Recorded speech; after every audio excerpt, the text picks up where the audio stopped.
How are you there, guys? And what's up? What's up? Kumusta po naman kayo? Let's talk about voice, boses. Nang ako'y high school pa, marami sa amin noon ang interesado sa public exposure. No, kapag high school tayo, siguro wala lahat yun rin na kayo ay high school pa na gusto nyo magiging expose sa tao. Gaano ba kayo ka-active nung kayong high school pa?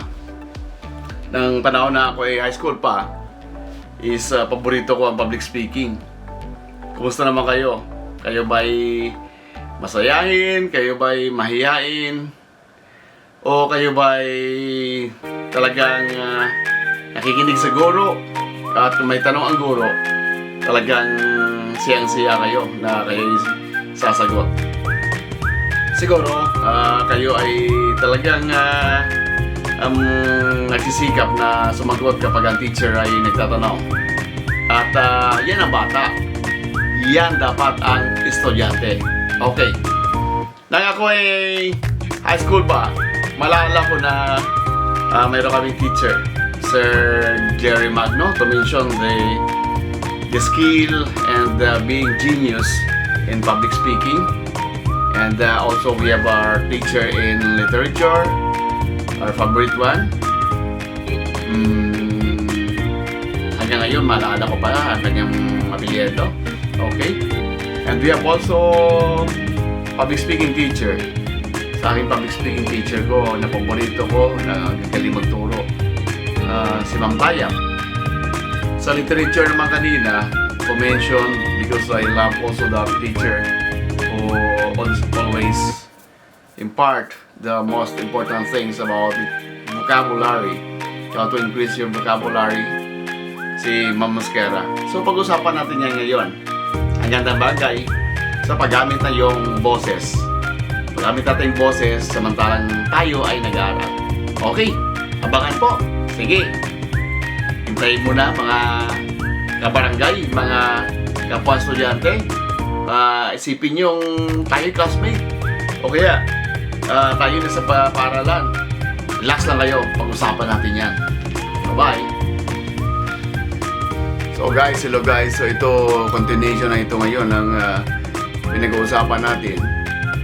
Yung kanina tungkol sa anong dapat gawin kapag sumasagot na tayo sa loob ng kwarto. Gusto na tayong sumagot sa ating teacher.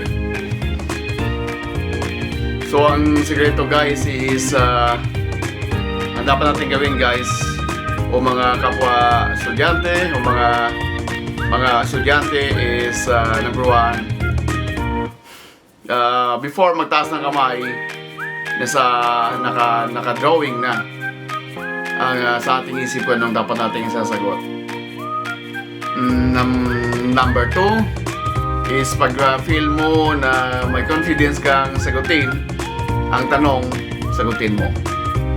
Number 3, pag tinukso ka ng teacher mo na ikaw ang sasagot, you speak with confidence. Anong ibig sabihin natin dito?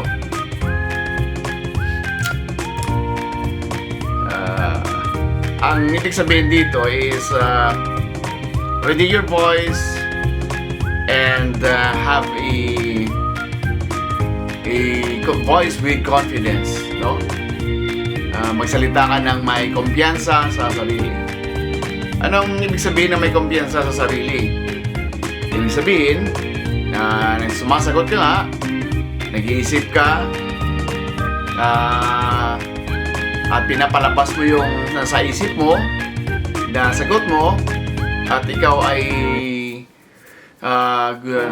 nagpapalabas ng magandang boses, maintindihan na boses, hindi bagsak, hindi wasak, kundi ito ay buo na boses.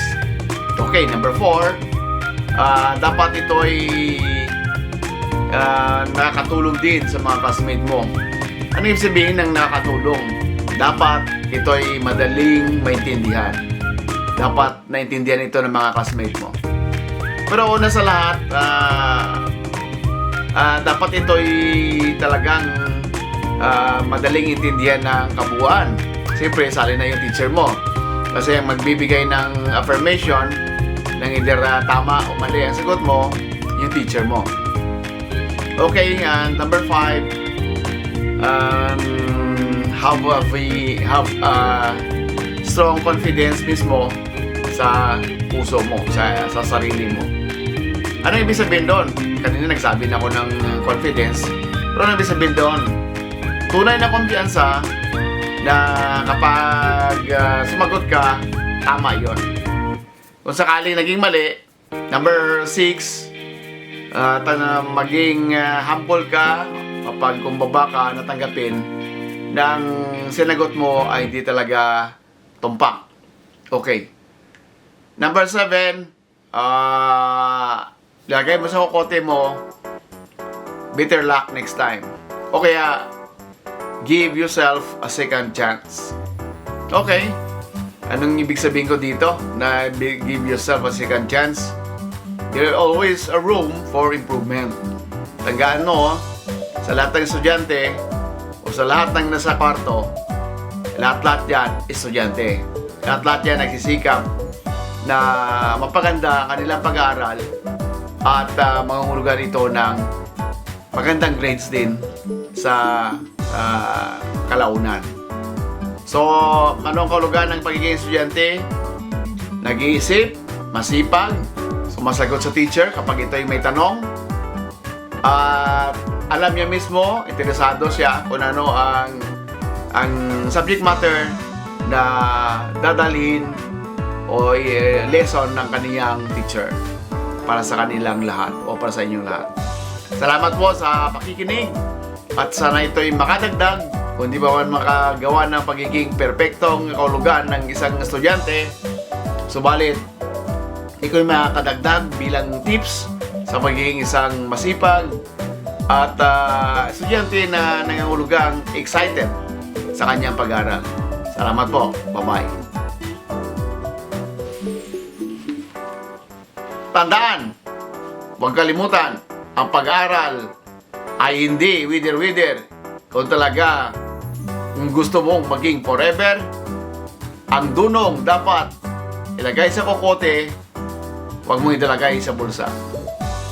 Anong ibig sabihin doon? Ilagay mo sa isip at huwag kang mag-isip na punta lamang sa school para mayroon kang pera. Bye-bye!